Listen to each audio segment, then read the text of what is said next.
अब इसके बाद क्या होगा जी कि जब आपने एक इंसान के को आपने उससे पूछा, उसने आपको बताया कि ये रीजन थी, तो आपने आप अब उसका आपका सेकंड क्वेश्चन होना चाहिए, थर्ड वन क्वेश्चन, कि आपके ख्याल में कि आपने कभी अपनी वाइफ को ये बताया कि आपको उनसे ये मसाइल है, और कभी आपने उसके साथ में कम्युनिकेट करने की कोशिश की। तो मेजॉरिटी आप ये देख लें कपल्स के अंदर, लोगों को अपनी बीवियों से मसले होते हैं, बीवियों को अपने शौहरों से मसाइल होते हैं, लेकिन वो कभी भी एक दूसरे को बताते नहीं हैं कि मुझे आपसे ये मसला है, मुझे आपसे ये मसला है। आप जब तक किसी इंसान से कम्युनिकेट नहीं ना करेंगे, आप कभी भी उस मसले को हल नहीं निकाल सकते। तो हल निकालने के लिए अगले बंदे को भी पता होना चाहिए। अब जब जैसे ही उस इंसान को ये बात समझ आई, वो आपको ये बताएगा कि मैंने तो उस इंसान को नहीं बताया।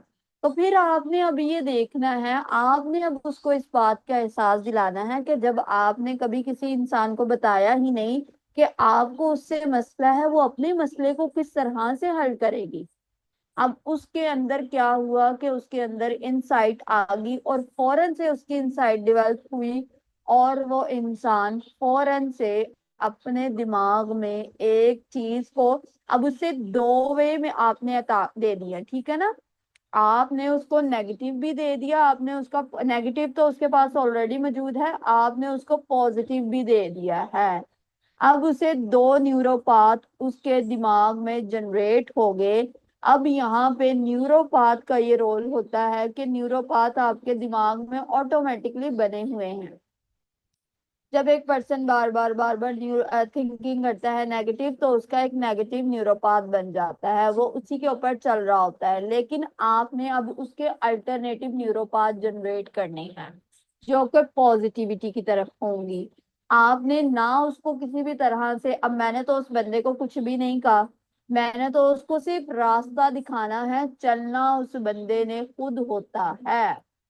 थेरापिस्ट कभी भी उस इंसान पे अपनी चीज जर्नलाइज नहीं कर सकता है। हम कभी भी लोगों को नहीं कह सकते हैं कि तुम अपनी बीवी को क्यों तलाक दोगे, तुमने अगर तलाक दी तो तुम्हारा तो घर खराब हो जाएगा। आप कभी भी ये वर्ड्स नहीं यूज कर सकते। आपने उसके अंदर इंसाइट पैदा करनी है। आपका काम है इंसाइट को डेवलप करना, आपका काम है उसको सॉल्यूशंस को प्रोवाइड करना, आपका काम है उसको वे बताना, चलना उस बंदे ने खुद है। जब आपने उसकी परसेप्शन ही नेगेटिव से पॉजिटिव की तरफ ले आनी है, सो डेफिनेटली वो पर्सन जो है वो पॉजिटिविटी के ऊपर चलेगा, वो नेगेटिविटी की तरफ बेस नहीं करेगा। ये है कॉग्निटिव रीस्ट्रक्चरिंग। फिर आहिस्ता आहिस्ता, वैसे ये तो मैंने एक नेगेटिव आपको बताया है, फिर उसके बाद ये होता है कि आपने उसके जितने भी एक इंसान के थॉट्स नेगेटिव हो जाते हैं ना, आप सबके ऊपर फिर वर्क करना स्टार्ट कर देते हैं। और जैसे ही आपने सबके ऊपर वर्क करना स्टार्ट किया, तो उसकी आहिस्ता आहिस्ता, अब ये तो एक सिंपल सी एक एग्जांपल मैंने दी है, इसी तरह से लोगों को फियर के होते हैं, लोगों को अपनी लाइफ में फेलियर का होगा, किसी के रिलेशनशिप खराब हो गए हैं, कहीं पे आपने कपल थेरेपी करनी है, कहीं पे आपने कपल्स के दरमियान में एक स्केड्यूल को सेट करना होता है, उनको एक टाइमलाइन एक फ्रेमवर्क के ऊपर लेके आना है। पहले आपने कपल से पूछना होता है, एक साइड के पास जाके वाइफ को बीवी से क्या मसले हैं, ठीक है, फिर आपने सेम इसी तरह हस्बैंड से जाके पूछना है कि हस्बैंड को जो है वो अपनी वाइफ से क्या क्या इश्यूज हैं। बहुत पार्टी से आपने कम्युनिकेट करना होता है। फिर उसके बाद आप जो है वो एक लेवल के ऊपर जाके उस इंसान की कपल थेरेपी करते हैं। हर थेरेपी को अप्लाई करने का डिफरेंट मेथड है, और हर थेरेपी हर चीज के ऊपर बिल्कुल भी अप्लाई नहीं की जाती है। हर इंटरवेंशंस को अप्लाई करने के लिए आपके आपके प्रॉपर सेट होते हैं, आपने एक प्लान्स बनाए हुए होते हैं, आपको पता होता है कि मैंने ये काम करना है, ये वाला काम करना है, ये वाला काम करना है। अगर आपने वो प्लान वो स्केड्यूल नहीं सेट किए हैं, अगर आपने उसका कोई स्ट्रक्चर नहीं बनाया है, बस आप खुद से ही एक थेरेपिस्ट बन गए हैं, ना आपके पास सर है ना आपके पास में पैर है, तो क्या होगा, कुछ टाइम के बाद आपका क्लाइंट चला जाएगा। दरवाजा खोल दें। एक चीज हमेशा याद रखिएगा, अगर आप जजमेंटल हो जाते हैं, अगर आप अपने क्लाइंट को जो है वो ये कहना स्टार्ट कर देते हैं कि तुम गलत हो, मैं सही हूँ, मैं तुम्हें जो बात कह रहा हूँ तुम उसको मानो, तुम अपनी जिंदगी में क्यों नहीं बढ़ते हो। अगर आप इस तरह का जजमेंटल बिहेवियर पास करने लग जाएंगे, आपका क्लाइंट एक दिन या दो आपसे सेशंस लेगा, फिर उसके बाद में चला जाएगा। एक चीज होगी। अब दूसरी बात, मैं आपको एक बात बता दूं, बीइंग अ थेरेपिस्ट, आपको जब तक किसी थेरेपी के ऊपर कमांड नहीं ना हो, आप कभी भी किसी क्लाइंट को ना डील करें। अब इसके पीछे की वजह क्या है? इसके पीछे की ये वजह होती है, एक पर्सन इसने आपको पे किया है ना, या कोई आपको पे कर रहा है, तो आपके पास में उसकी स्किल का होना बहुत जरूरी है। अगर आपके पास अब मेरे पास में कोई पर्सन आ जाए कपल थेरेपी के लिए, और मुझे कपल थेरेपी आती ना हो, मुझे ABCD भी ना पता हो, और मैं कपल थेरेपी करने लग जाऊं, तो उससे क्या होगा कि मैं किसी से पूछूंगी या मैं कुछ भी कर रही होंगी, तो उससे वो क्लाइंट बहुत ज्यादा डिस्टर्ब हो रहा होता है। उसको पता चल जाता है ये प्रोफेशनल नहीं है। अब उसने क्या करना है? उसने कुछ नहीं करेगा, लेकिन उसका एक ट्रस्ट जो है वो आपने खराब कर दिया। अब उसने सारे साइकोलॉजिस्ट को बदनाम करेगा, और लोगों को यही जा कहेगा ये तो इस तरह से बातें करते हैं। इसकी आप सिंपल से एग्जांपल देख लें, अनासिफ ने जैसे एक जजमेंट जो है वो एक पास कर दिया कि साइकोलॉजिस्ट जो है वो नमाज नहीं, थेरेपी अप्लाई करें, वो क्या नमाज देखे। आपको कभी भी नेशनल टीवी के ऊपर आके इस तरह की बात नहीं करनी चाहिए। एक पर्सन आप जिसके पास में गए हैं वो प्रोफेशनल है नहीं है, उसे अपनी थेरेपी के ऊपर कमांड है, हम नहीं जानते। ठीक है, उसने आपको किस सिनेरियो में वो बात कही है, हम नहीं जानते हैं। हम लोग, मैं तो नहीं लोगों को कहती हूँ कि 5 वक्त की नमाज पढ़ लो। मैं कभी भी किसी इंसान को मैं कहती हूँ, मैंने कभी आज तक नहीं लोगों को कहा होगा कि 5 वक्त की नमाज पढ़ लो। अच्छा, अब मुझे कुछ लोग कहते हैं आप मतलब लोगों को क्यों नहीं कहती। देखें, कभी भी आपने डॉक्टर की प्रिस्क्रिप्शन के ऊपर लिखा हुआ देखा है 5 वक्त की नमाज पढ़नी है, तुमने सदका जुकात देनी है, तुमने हज उम्रे के लिए जाना है, तुमने किसी का हक नहीं मारना है? डॉक्टर की प्रिस्क्रिप्शन के ऊपर तो ये चीज नहीं होती है, लेकिन फिर भी आप उससे दवाई लेके आ रहे होते हैं। एक इंसान पे 5 वक्त की नमाज फर्ज है। ठीक है, एक इंसान को पता है सच बोलना है, एक इंसान को पता है झूठ बोलना गलत बात है, एक इंसान को पता है कि वादा खिलाफी नहीं करना है। ये आपकी एथिकल और मॉरल वैल्यूज है, ये आपकी रिलीजियस बाउंड्रीज है, ये आपकी बचपन से ट्रेनिंग की जाती है, आपको हर चीज सिखाई जाती है। ये काम तो सारे ही कर रहे हैं, आपके माँ बाप भी कर रहे हैं, आपके बहन भाई भी कर रहे हैं, आपका शोहर भी कर रहा है। उसमें और आप में कोई फर्क होना चाहिए।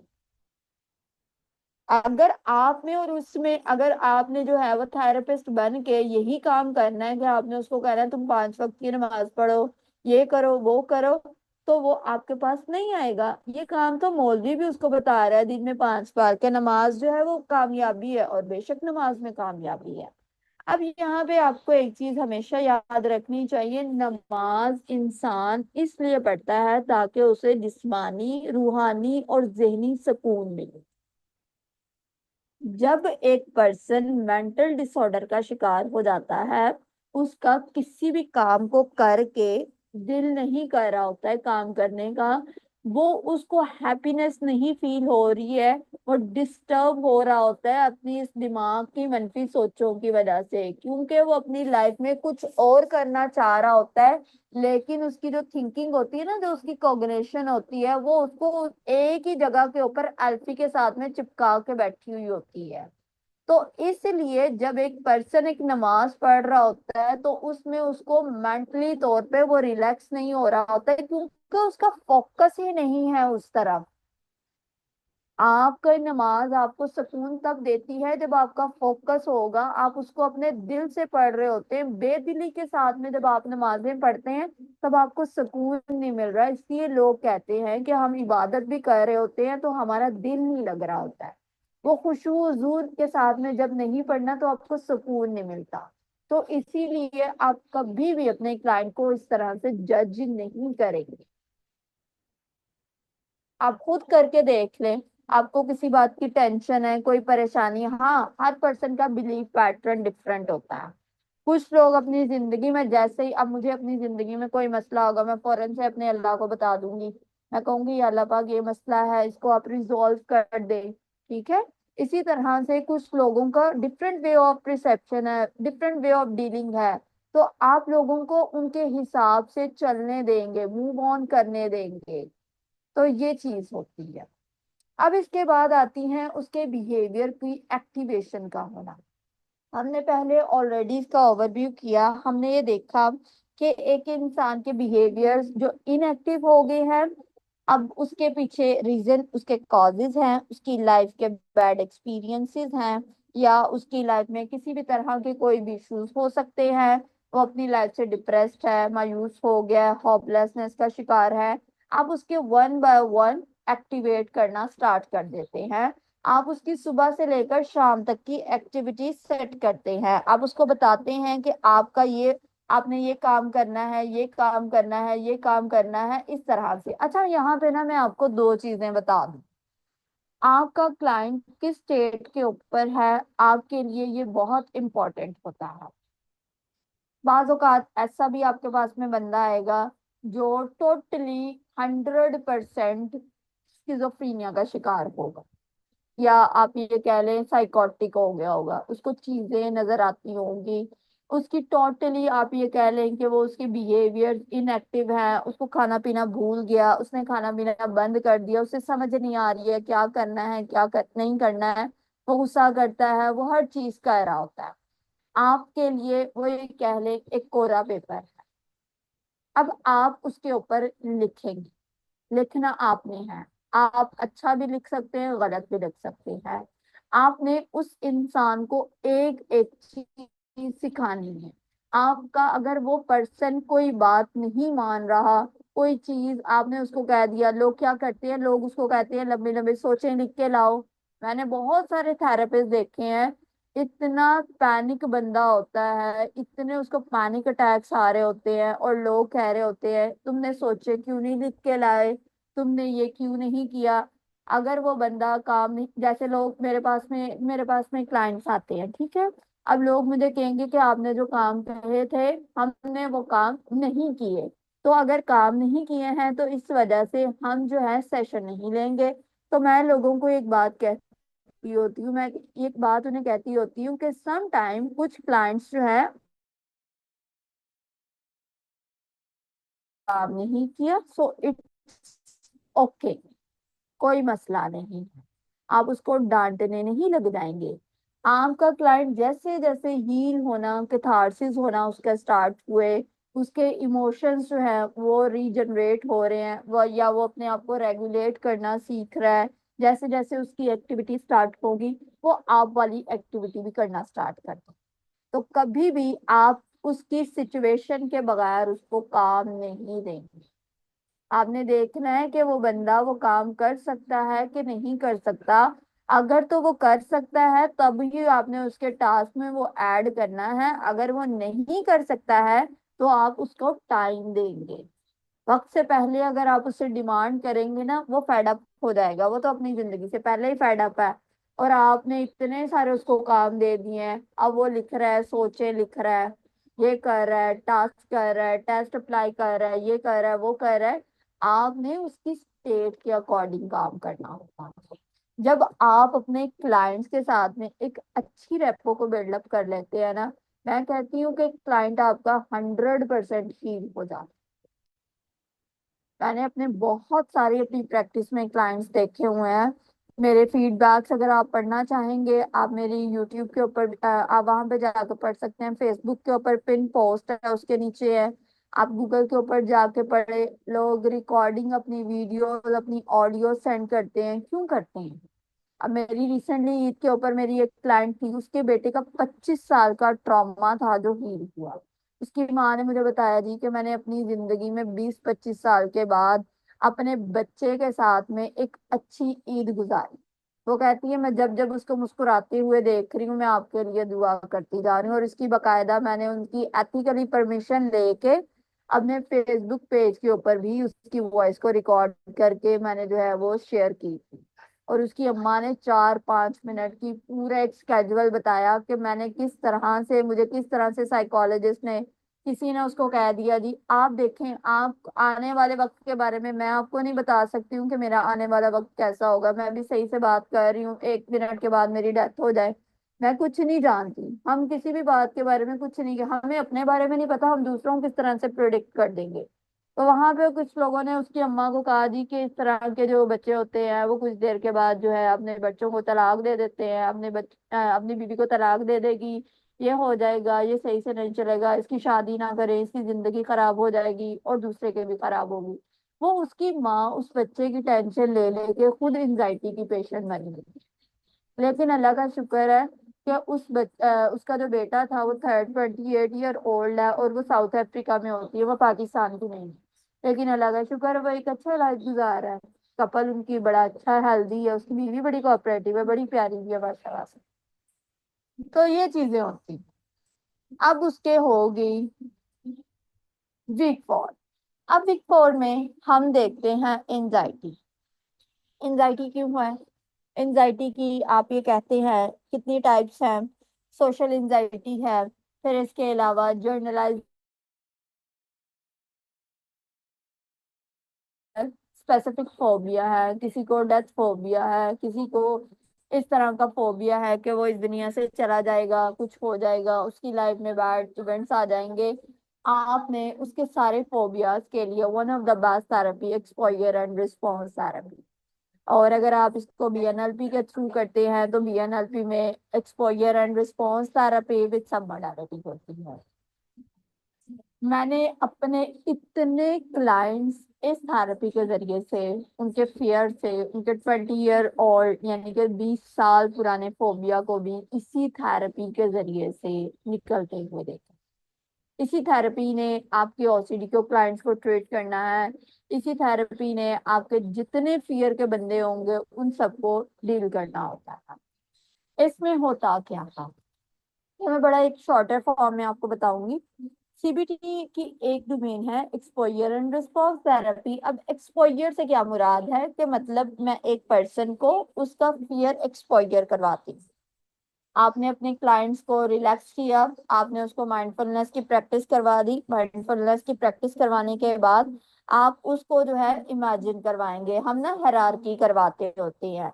हमने अपने क्लाइंट्स को जो है वो सब कुछ ना उसके यानी कि हमें फियर्स का पता होता है कि अगर एक इंसान कहता है कि मैं अगर डॉग को देख लेता हूँ तो मेरी तो बिल्कुल लाइक एंड हो जाता हूँ, मुझे लगता है कि बस ये मुझे काट लेगा, मैं तो मेरी सांसें जो है मुझे पैनिक अटैक्स आने स्टार्ट हो जाते हैं। तो आपने उसकी हायरार्की करनी होती है, आपने यानी कि माइनर से हाई लेवल की तरफ जाना है। जब आपने उसकी हायरार्की बना ली, आपको पता चल गया कि इस इंसान को ये मसाइल है और इसी तरह से चलने हैं, तो फिर आपने उस क्लाइंट के साथ में वन बाय वन उसको इमेजिन करवाना है। आपने उसको पहले माइंडफुलनेस मेडिटेशन करवा दी, अब आप उसका एक स्टार्ट करेंगे। जैसे एक पर्सन कहता है कि मुझे एक डॉग से डर लगता है, अब आप उसको घर से लेके जाएंगे, घर से लेके जाएंगे, अब वो कहेगा कि अगर मैंने बाहर गया, मैंने डॉग को देख लिया तो क्या होगा। जबकि घर से बाहर निकलने के लिए आपको एक देखना है, अगर आप किसी व्हीकल पे जा रहे हैं तब आपके पास में उसकी कीज होनी चाहिए। अगर आपने किसी लॉन्ग डिस्टेंस के ऊपर जाना है तो डेफिनेटली ट्रैवलिंग करने के लिए आपके पास में कुछ ना कुछ सामान होना चाहिए, कोई खाने पीने की चीज है। अगर आपने बाहर जाना है तो आपने अपने कपड़े देखने हैं, आपने हर चीज को मैनेज करना होता है। तो वहां पे हम क्लाइंट को कहते हैं कि आप ये सोच रहे हो 4 घंटे बाद पहले क्या होगा, आपको तो ये सोचना चाहिए कि अब भी मैंने क्या करना है। आपका फोकस तो 4 घंटे पहले। अब यहाँ पे क्या होता है, जब बंदा किसी भी मेंटल डिसऑर्डर का शिकार हो जाएगा उसकी माइंड और बॉडी अलाइन नहीं होती है। माइंड और बॉडी कैसे अलाइन नहीं है? जैसे मैं यहाँ बैठी हूँ, अगर मुझे अल्लाह ना करे ऐसा कभी हो, मुझे एंजाइटी हो, ठीक है ना, मैं एक जर्नल फिनोमिना बता रही हूँ। अब मुझे एंजाइटी है, अच्छा ये मीटिंग कब खत्म होगी, अच्छा अगर ये मीटिंग आज जैसे होनी थी, अब मैं सोचती, अगर मुझे एंजाइटी होती मैं सोचती रहती यार मीटिंग होगी, कोई अटेंड करेगा, कोई आएगा, कोई नहीं आएगा, मैं सोच सोच के परेशान होना शुरू कर दूँ। तो उससे क्या होगा कि मेरा माइंड जो है वो 4 घंटे आगे चला गया और मेरी बॉडी इस टाइम प्रेजेंट में मौजूद है, मेरी बॉडी प्रेजेंट में ट्रैवल नहीं कर सकती है। तो अब वो जो गैप आ रहा है, अब वो मुझे गैप डिस्टर्ब कर रहा है। आपने उसकी जो थिंकिंग है, जो पैटर्न्स है, आपने उसको उसके प्रेजेंट में लेके आना होता है। आपने जब उसको फोकस करवाया, उसके प्रेजेंट में आपने उसको बताया तुम ये करो, ये करो, ये करो, ये करो, ये करो, तो उसका फोकस वहां से हटेगा और दूसरी तरफ चला जाएगा। अब आप उसको Aahista Aahista Aahista Aahista step by step करते जाते हैं, करते जाते हैं, करते जाते हैं। वो आप उससे पूछते हैं, आपने उसको एक्सपोजर उसके फियर का करवाना है। अगर एक इंसान कहता है मुझे डॉग से डर लगता है, तो आपने एक टाइम के ऊपर उसके सामने डॉग भी लेके आना है।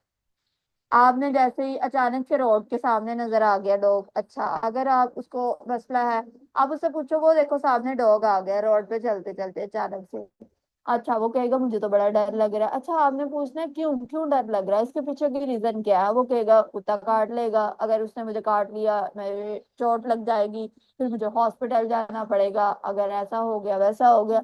आपने उससे पूछना है कि अगर तुमने एक चीज को तंग ही नहीं किया, एक जानवर है ठीक है, अगर तुम उसको तंग करोगे या तुम उससे डरोगे या तुम, अब वो तुम्हारी तरफ देखेगा, क्या एक जानवर को कैसे पता है कि मैंने इसे काटना है? और एक जानवर को जब तक आप तंग नहीं करोगे वो कभी भी आपको नुकसान तो नहीं पहुंचाता है।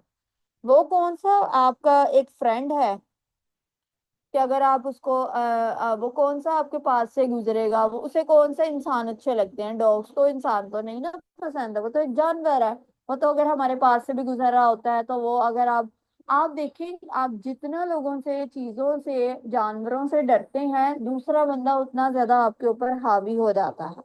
तो आपने उसकी वर्थ और वैल्यू बतानी है। आपने उसको कहना है आप एक इंसान हो, एक जानवर जिसको खाना भी अपने लिए वो खुद नहीं तलाश करता है, उसे ये नहीं पता है कि रिस्क कैसे हासिल करना है, वो गंदी जैसी मर्जी उसको चीज मिलती है वो खा लेता है। क्या इंसान इस तरह की चीज खाता है? वो कहेगा नहीं। तो वो आप फिर उससे पूछते हो, अच्छा आप इतनी ताकत रखते हैं कि आप सब कुछ कर सकते हैं, आप एक वजन को उठा सकते हैं, आप जानवर को मार सकते हैं, आप सब कुछ कर सकते हैं, तो क्या आपके ख्याल में आप एक जानवर से डर रहे हैं? तो क्या आप ठीक कह रहे हैं? अब उसको सोचेगा है, हाउ इज इट पॉसिबल कि मैं एक इंसान होते हुए एक जानवर से डर रहा हूँ, और वो जानवर जिसको मैं कुछ भी कर सकता हूँ, उसको नुकसान भी पहुंचा सकता हूँ, उसको कोई भी तकलीफ दे सकता हूँ। तो जब वो परसेप्शन उसकी चेंज होना स्टार्ट होगी, आहिस्ता आहिस्ता आहिस्ता आहिस्ता, अब आप उसको कहोगे ये डॉग आपके पास से गुजर गया या आप इस डॉग के पास से गुजरे, वो कहेगा मुझे डर लग रहा है। आपने उसको छेड़ना है तो वो कहेगा नहीं मैं छेड़ूंगा तो नहीं। तो फिर जब आपने उसको कहना था, जब तुमने छेड़ा ही नहीं, तुमने ये कुछ किया ही नहीं, तो फिर आप उसके पास से गुजरे। अब वो उसके पास से गुजर के जाएगा। डॉग कभी भी किसी भी पर्सन को जिसने उसे तंग नहीं किया कुछ भी नहीं कहता। अब वो गुजर गया, उसने कहना है मुझे तो कुछ हुआ ही नहीं। तो जब आपने उसको ये कहा आपको कुछ हुआ ही नहीं, आप, इसका मतलब ये था ना कि डर और खौफ आपकी अपनी सोच में था, इस इन्वायरमेंट में नहीं है। तो उसने, अब आप उससे पूछोगे, अब आप डिस्टर्ब तो नहीं हो, आप परेशान तो नहीं हो, आप कैसा फील कर रहे हो, आप हैप्पी फील कर रहे हो, आप उसके पास से गुजर आए हो? वो कहेगा यस आई एम 100% फिट। अब आपने उसका टारगेट सेट करना है। अब आप उसको फियर को इमेजिन, एक है, ये सिर्फ एक माइनर सी है, इसको मैं बहुत अच्छे वे में आपको सीबीटी के कोर्स में सिखाऊंगी। फिर उसके बाद हम जितने भी ओसीडी के ऊपर भी एक्सपोजर एंड रिस्पॉन्स थेरेपी होती है, चीज इमेजिनेशन ही होती है। इमेजिनेशन की इंटरवेंशंस आपकी डिफरेंट हो सकती हैं। आप ये कह सकते हैं कि इसमें आपको जो है आपके वर्ड्स, क्वेश्चंस रेज करने के मेथड डिफरेंट होंगे, लेकिन होती थेरेपी यही है, एक्सपोजर एंड रिस्पॉन्स थेरेपी। आप किसी भी इंसान के फियर को किसी भी तरह से इसमें निकाल सकते हैं। अगर आपको आती नहीं है तो कुछ लोग, बहुत सारे आपको इस फील्ड में मिल जाएंगे जो आपको कहेंगे कि इसके लिए ये थेरेपी नहीं होती है, वो थेरेपी नहीं होती है, ये थेरेपी नहीं है। ये चीजें मांगती हैं भाई प्रैक्टिस, ये चीजें मांगती हैं आपके स्किल्स, आपकी खाली नॉलेज आपके पास होना बिल्कुल भी। आप पीएचडी भी कर जाए, आई थिंक मैम शहाना आई हुई हैं, डॉक्टर अजीम, ये भी मेरे एक स्टूडेंट है, मैम शहाना भी हैं। मैम कैसी हैं आप? अस्सलाम वालेकुम। मैं बिल्कुल ठीक हूँ अल्हम्दुलिल्लाह। आप कैसी हैं?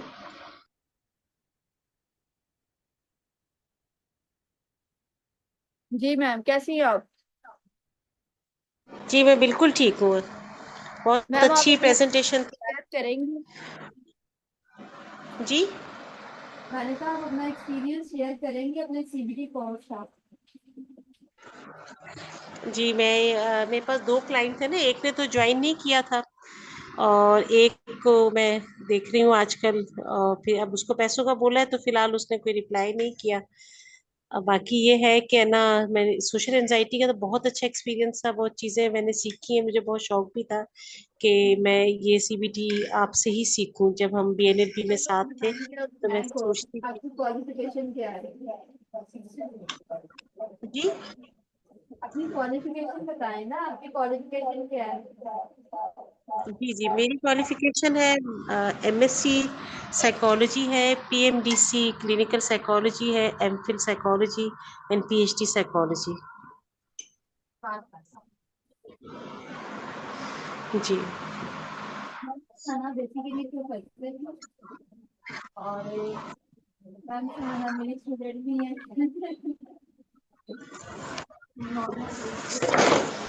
एक्चुअली यहाँ पर ना, ये आज इन्होंने स्ट्राइक की हुई है सिंध में ना, आपने देखा होगा न्यूज में भी। ये जो कैनाल का कोई चल रहा है तो नेट का भी थोड़ा इशू, आवाज हो रही है बार बार ना, तो इस वजह से भी। लेकिन मैम सुहाना मेरी बेसिकली स्टूडेंट हैं और मैम सुहाना मेरे साथ में बीएससी भी कर चुकी हैं और अब स्किल वो प्रैक्टिस कर रही है। और मैम ने काफ़ी अच्छा, मैम पीएचडी स्कॉलर है भी माशाल्लाह से, और एक ऐसी यूनिवर्सिटी में बाकायदा प्रोफेसर है, काफ़ी देर से वहाँ पे अपनी सर्विसेज प्रोवाइड कर रही हैं।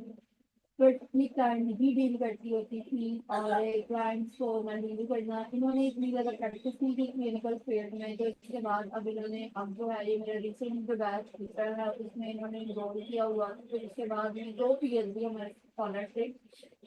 और इसके अलावा डॉक्टर अजीम है, वो भी मेरा स्टूडेंट है, वो भी यहाँ पे मौजूद है। इसके अलावा बहुत सारे लोग हैं जिन्होंने बहुत, और ये बकायदा प्रैक्टिस स्टिल कर रहे हैं और मैं अभी भी कर रही हूँ।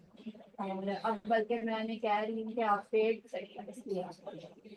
क्योंकि जब तक आप अनपेड लोगों को अपनी सर्विसेज देते हैं, जब तक आपके पास में अपनी नॉलेज नहीं है, स्किल्स नहीं है, तो तब तक तो समझ आता है। जब आपके पास में नॉलेज नहीं है, स्किल्स भी हैं, तो आपको चाहिए कि आप सर्विसेज जो है वो अपने पे अपने टाइम देना है।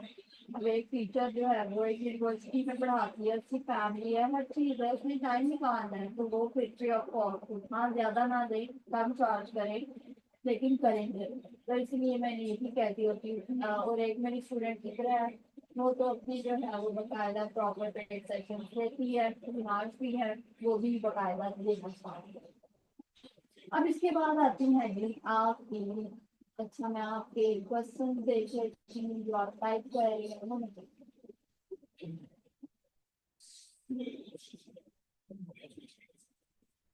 जुबान से तासीर होती है, कभी कभी कह दिया करे, हो सकता है जी ठीक है इंशाल्लाह।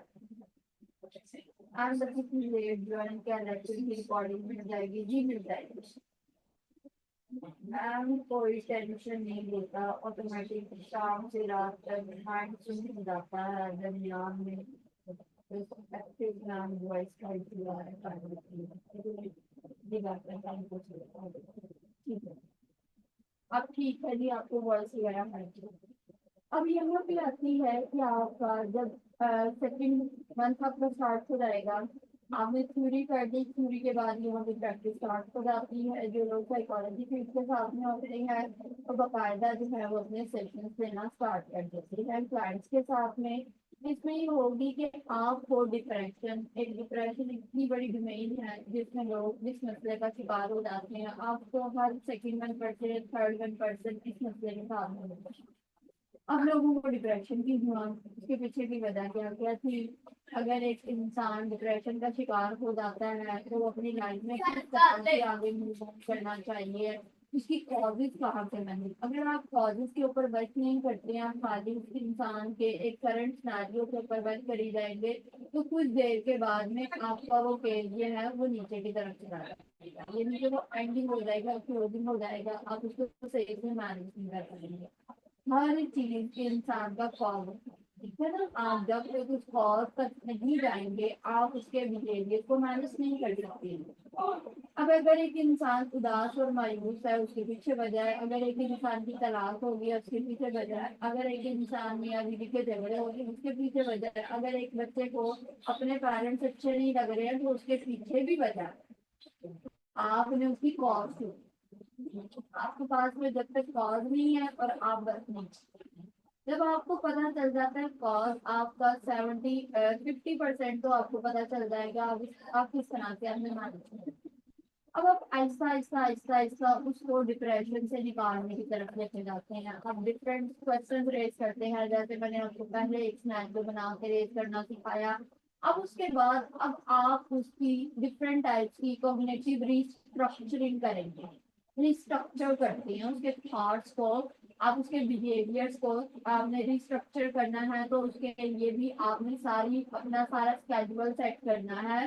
अगर किसी इंसान को उसकी लाइफ में आगे मूव ऑन करना सिखाना है, या अगर कोई इंसान फेड अप हो गया अपनी लाइफ में आगे बढ़ना भूल गया है, आपने उसको आगे के रिसोर्सेज बताने, आप उसको बताते हो कि जिंदगी में अगर एक इंसान को एक बार जॉब के लिए अप्लाई करने गया और वो फेड अप हो गया, 2 बार गया नहीं हुई, तीसरी बार गया वो फेड अप बार बार हुई जा रहा है, आपने उसको अब वो कहेगा कि मेरा तो मैं तो इस जिंदगी को खत्म कर देना चाहता हूँ, मैंने अपनी लाइफ में बहुत टाइम वेस्ट कर दिया। सारे लोग कंपैरिजन करना स्टार्ट कर देते हैं लोग ना। अब जहाँ पे लोग कंपैरिजन करना स्टार्ट कर दिए इट मीन्स कि उसकी लो वाइब्रेशन की तरफ चला गया, वो हेटरेट की तरफ जाएगा, उसके इमोशंस डिस्टर्ब जेलसी एनवी उसके अंदर आ जाएगा। और ये हमेशा आपकी लो रेजोल्यूशन की तरफ होती है, आपने उसको हाई रेजोल्यूशन की तरफ लेके जाना है। आपने डिफरेंट उसको सिनेरियोस के कंपैरिजन करने होते हैं, आप उसको बताते हो कि अच्छा मान लेते अगर तुम्हें जॉब नहीं मिली है या तुम बार बार फेल हो रहे हो तो क्या ख्याल में तुम्हारी कोई लर्निंग नहीं है। अब जब एक एक इंसान अपनी लाइफ में एक सिनेरियो से, एक चीज से, एक लर्निंग से गुजर के जाता है तो उसमें 100% उसकी कोई ना कोई लर्निंग है। बाई ट्रायल बाय एरर के थ्रू एक इंसान सीख रहा है। और मेरा ख्याल है जो लोग फेलियर होते हैं उनका स्टेमिना ज्यादा स्ट्रॉन्ग हो जाता है, उनको चीजें केस हैंडलिंग यहाँ से तो पता चलता है कि आपके अंदर कॉपिंग स्किल्स कितनी ज्यादा है और आप प्रॉब्लम सॉल्विंग कितनी अच्छे से जानते हैं। अगर तो आपने फौरन से गिव अप कर दिया इट मीन्स कि आप जो है वो फाइटर नहीं है बल्कि आप सब फ्लाइट करते हैं। आपने उसको फाइटर बनाना है, आपने उसको फ्लाइट करना नहीं सिखाना है। क्योंकि जब एक इंसान अब लोग एंजाइटी में जब बंदा जाता है उसमें क्या होगा, वो कहेगा मैं तो फाइट ही नहीं करता हूँ, मैं तो उस जगह के ऊपर ही नहीं जाता हूँ, मैं तो अपने खेत की तरफ जा ही नहीं रहा हूँ, मैं तो इग्नोर कर रहा हूँ, मैं तो कोशिश करता हूँ कि मुझे काम ही ना करना पड़े, मुझे घर ही ना जाना पड़े। मतलब कि वो जो है टोटली उस सिचुएशन से बिल्कुल भी कॉप अप नहीं कर रहा, उसने फ्लाइट का एक मेथड अपनाया हुआ है, वो भाग जाता है। आपने उसको फ्लाइट करना नहीं बल्कि फाइट करना उसके फियर से सिखाना होता है। आपने उसको उस जगह के ऊपर सिचुएशन के ऊपर लेके जाना है और उसके लिए रेडी करना आपका काम है। आपने उसके अंदर इंसाइट को डेवलप करते हैं। तब आप एक इंसान की आहिस्ता आहिस्ता आहिस्ता आहिस्ता आहिस्ता आहिस्ता उसके ऊपर वर्क करते देखिए। आप एक चीज हमेशा याद रखिएगा, कभी भी एक बंदा एक ही दिन में हील नहीं हो सकता, ठीक है। एक सेशन में कभी आप नहीं कह सकते हैं कि एक पर्सन जो है वो ये कह देता है कि आप जो है वो उस इंसान को एक ही दिन में कह दें कि एक ही दिन में वो काम करने लग जाए, तो ये बिल्कुल भी मुमकिन है। आपने जब क्लाइंट्स के सेशन हम लोग मैं क्लाइंट के सेशन लेती हूँ ना, जब मैं अपने क्लाइंट को बताती हूँ अपना इंट्रोडक्शन करवाती हूँ साइकोथेरेपी के बारे में बता रही होती हूँ, मैं अपने क्लाइंट को A to Z सारा उसके साथ में शेयर करती हूँ। मैंने कभी भी आज तक अपने क्लाइंट से ना कोई झूठा वादा किया, ना मैं अपने क्लाइंट के साथ में कोई भी ऐसा काम करती हूँ तो मैं जो उसका इलाज कर रही हूँ, जो थेरेपी अप्लाई कर रही हूँ, मेरे क्लाइंट को उसके बारे में पता होता है।